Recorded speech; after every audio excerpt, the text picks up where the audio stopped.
It's the Tony Tone Show on Vintage Sound 93.1 FM. If you were growing up in the 80s, you have more than likely seen the movie Vision Quest, starring Matthew Modine. Now, Matthew has gone on to do a bunch of other movies, from Full Metal Jacket to The Dark Knight Rises, and, of course, he plays Dr. Martin Brenner on the hit Netflix show Stranger Things.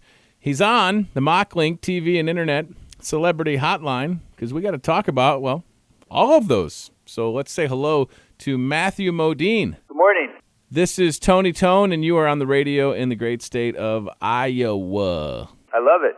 So we can talk about a couple things. I mean, obviously, we're going to promote Vision Quest coming out on Blu-ray finally. But I also want to talk about your documentary. So we'll start with Vision Quest. Did you keep the jogging suit from that movie, Matthew?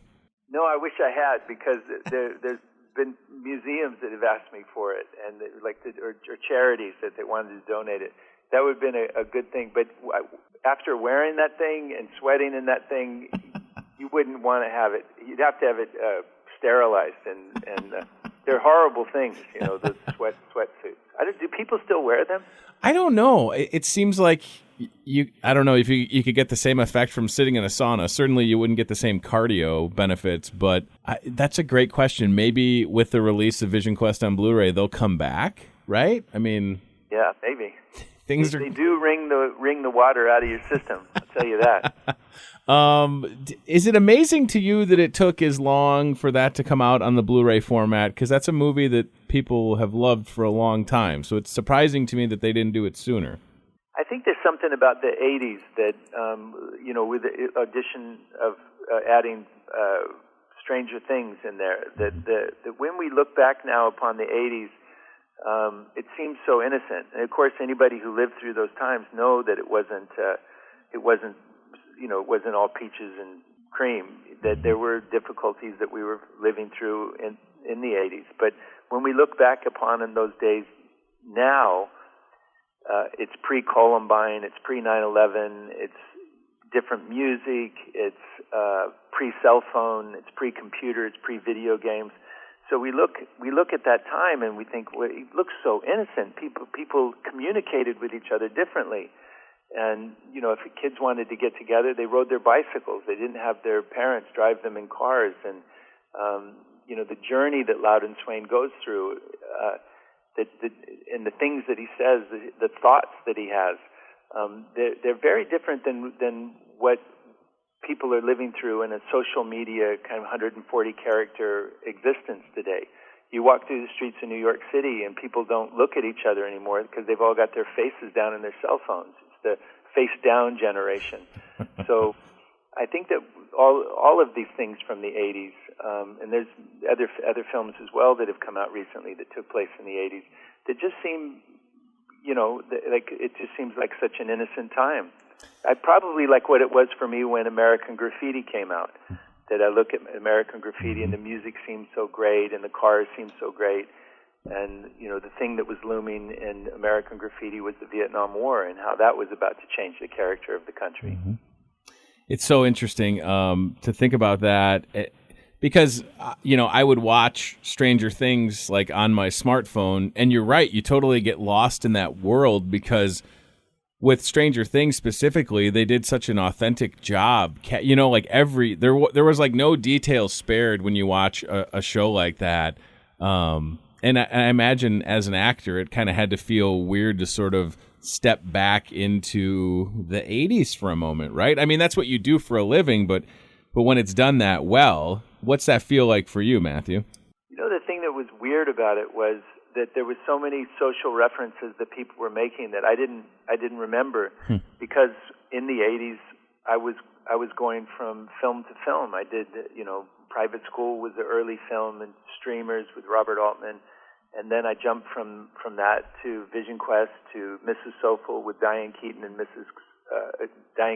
Mel Gibson, and then right into Birdy, and then right into Full Metal Jacket. So a lot of the social references that take place in Stranger Things, I just didn't notice because, especially the music, I was unconscious of the music because I was so busy working, going from film to film to film, that that I sort of missed it. So it was wonderful to go to work on Stranger Things and go, oh, that's what was going on. That's what the music sounded like. So I went as 11 for Halloween, so I feel like it's kind of awkward talking to you, but it was just, it was. And Matthew, blonde wig? No, I didn't even do the wig. I shaved my head, and just for reference, I'm 6'5" and 300 pounds, so I was a big 11. You know what I mean? I may have been the largest. What did you wear? A dress? Yeah, I got a dress from Salvation Army, got the socks that she kind of wore, and similar shoes, and the box of Eggos, and a little coat, and the fake blood from the nose. So that's fantastic. It went over pretty well. Will we see Dr. Brenner in season 2, or can you not talk about that yet? I can't talk about it. Yeah, that's the thing about this new world of streaming. Netflix is that everything is a non-disclosure agreement. I think the first non-disclosure agreement I ever had to sign was Christopher Nolan's Dark Knight Rises, and now it's just the norm that any project you go to work on, they make you sign one of those things that you won't discuss it. And I think the big part of it is the social media. Is they don't want you taking pictures on the set or discussing the character, because all of the information is so quickly disseminated. Right. That it makes everything become a spoiler. Well, I appreciate that. Yeah, nothing's sacred anymore. And I do want to mention the documentary, The Brainwashing of My Dad. That has just been incredibly well received. It's available in a bunch of different platforms. Talk about that for a second. Coming off the heels of the death of Roger Ailes, I mean, this, what are your feelings on that, and just a little reflection on putting that doc together? Roger Ailes had a family and a mother and a father and people that loved him, and so I'm sorry for them and their loss.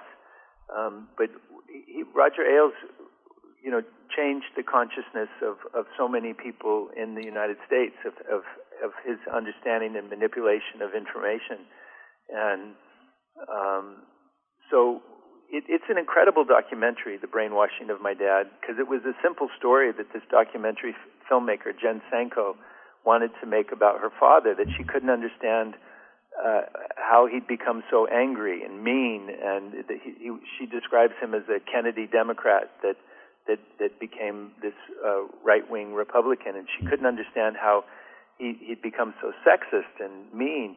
And so she was going to make a documentary about him, and that's when we met, and she was doing a fundraiser on Kickstarter. And what she realized was that what she thought was an isolated incident was a phenomenon that was happening across the United States, that the people that were donating to her crowdfunding, her Kickstarter, said, this happened to my dad, it happened to my brother, it happened to my sister. And it was something that was happening across the United States. And so what the documentary becomes is a sort of scientific search into how news and the media manipulates people's minds, and it's not just it's something physiological happens inside the brain when you stimulate certain areas of it, and that's what I thought was the science of the manipulation of the mind through propaganda was the thing that I was fascinated by, because you can use that kind of manipulation for good, like in Louden Swain and Vision Quest, that here's a young kid who's trying to be the best person that he can and working really hard, and with because I'm in the business of making movies and manipulating people's minds for good or bad, right? And I always try to think, what kind of impact will this film have on the audience that watches it?